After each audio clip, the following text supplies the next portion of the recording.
ദേശീയപാത വികസനത്തിന് പിന്നാലെ ദുരിതങ്ങൾ ഒഴിയാത്ത അവസ്ഥയിലാണ് നീലേശ്വരം. അണ്ടർ പാസേജുകൾ കൊണ്ട് ജനങ്ങൾക്ക് ഉപകാരമില്ലെന്ന് നഗരസഭാ അധികൃതർ പറയുന്നു. വേനൽ മഴ വന്നപ്പോൾ തന്നെ സർവീസ് റോഡുകൾ മുഴുവൻ കുണ്ടും കുഴിയുമായി.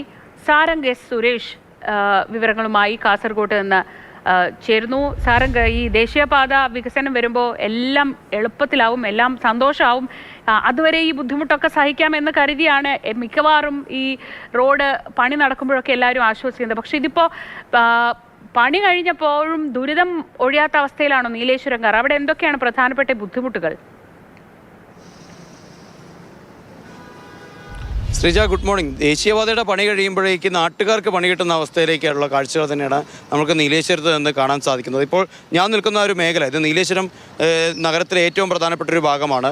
മാർക്കറ്റ് റോഡ് അടക്കമുള്ള ബസ് സ്റ്റാൻഡ് അടക്കമുള്ള മേഖലകളിലേക്ക് ആളുകൾ പോകുന്നത്. അതുപോലെ തന്നെ മലയോരത്തേക്കുള്ള പ്രധാന പാതയൊക്കെ തന്നെ കടന്നു പോകുന്നൊരു പാതയാണ്. ഇവിടെയാണ് ദേശീയപാത അധികൃതർ വലിയ രീതിയിലുള്ളൊരു കോൺക്രീറ്റ് ചുമർ നിർമ്മിച്ചുകൊണ്ട് റോഡിൻ്റെ ഉയരം കൂട്ടാൻ ശ്രമിച്ചത്. അതോടൊപ്പം തന്നെ നിലവാരമില്ലാത്ത സർവീസ് റോഡാണ് നമുക്ക് കാണാൻ കഴിയുന്നു. ഒരൊറ്റ മഴയിൽ തന്നെ പരിപൂർണമായി തകർന്നു പോകുന്ന അവസ്ഥ. മാത്രമല്ല, എത്രയോ വർഷം പഴക്കമുള്ള, അരനൂറ്റാണ്ടിലധികം പഴക്കമുള്ള നീലേശ്വരത്തെ പഴയ പാലം ഇപ്പോഴും ഉണ്ട്. കാര്യംകോട് പുഴയ്ക്ക് മുകളിലായുള്ള പാലം ഇപ്പോഴും അവിടെ തുടരുകയാണ്.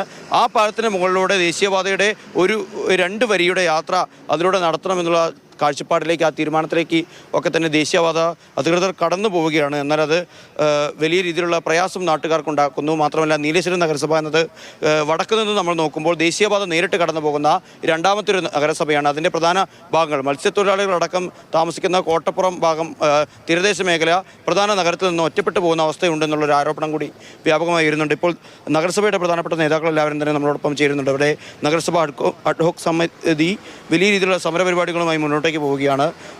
നഗരസഭാ ചെയർമാൻ നമ്മളോടൊപ്പം ചേരുന്നുണ്ട്. വലിയ പ്രതിസന്ധിയാണല്ലേ നാട്ടുകാർക്ക്? അതെ, ഈ നീലേശ്വരം നഗരത്തെ 2ആയി വിഭജിക്കുന്ന തരത്തിൽ നിർമ്മിച്ച മണ്ണിട്ട് ഉയർത്തിയ ഈ പാത നീലേശ്വരം നഗരത്തിൻ്റെ അന്ത്യം കുറിക്കുന്നതാണ്. രാജാ റോഡ് എന്ന് പറയുന്ന ഏറ്റവും പ്രധാനപ്പെട്ട ജില്ലാ മേജർ റോഡ്, ആ റോഡിലേക്കുള്ള എൻട്രിയുമില്ല. തീരദേശത്തേക്ക് കടന്നു പോകുന്ന കോട്ടപ്പുറം റോഡിലേക്കുള്ള എൻട്രിയും ഈ മണ്ണിട്ട് നികത്തുന്ന വന്ന റോഡോടുകൂടി ഇല്ലാതായിരിക്കുകയാണ്.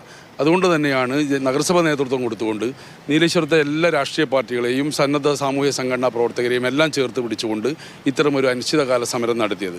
ഞങ്ങൾ ഏകപക്ഷീയമായിട്ടൊരു സമരത്തിലേക്ക് പോയതല്ല. കഴിഞ്ഞ 2-3 മാസക്കാലമായിട്ട് ഇതിൻ്റെ പിറകിലാണ്. ആദ്യഘട്ടത്തിലൊക്കെ ഞങ്ങൾക്ക് ഇതിൻ്റെ പ്രതിഷേധവുമായിട്ട് മുന്നോട്ട് വർഷങ്ങൾക്ക് മുമ്പേ പോയെങ്കിലും ഇത് യാഥാർത്ഥ്യമായപ്പോഴാണ് ഇതിൻ്റെ ഈ ഭീകരാവസ്ഥ ഞങ്ങൾക്ക് മനസ്സിലായത്.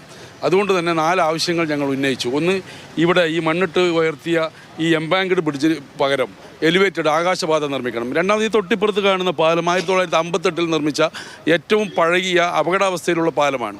ഈ പാലം പല കാരണങ്ങൾ കൊണ്ടും പൊളിച്ചു മാറ്റാതെ ഇവിടെ ഈ 2 വരിപ്പാത തന്നെ നിലനിർത്താനാണ് നാഷണൽ ഹൈവേ തീരുമാനിച്ചിരിക്കുന്നത്. അപ്പോൾ ഈ പാലം പൊളിച്ചു മാറ്റുകയും ഇവിടെ കിടക്കുന്ന ഈ മണ്ണിട്ട് ഉയർത്തി നിൽക്കുന്ന ഈ പാത മാറ്റി അവിടെ ആകാശപാത നിർമ്മിക്കുകയും ചെയ്യണമെന്നുള്ളതാണ് ഏറ്റവും പ്രധാനപ്പെട്ട കാര്യം. മറ്റ് 2 ആവശ്യങ്ങൾ കൂടി ഞങ്ങൾ ഉന്നയിക്കുന്നുണ്ട്.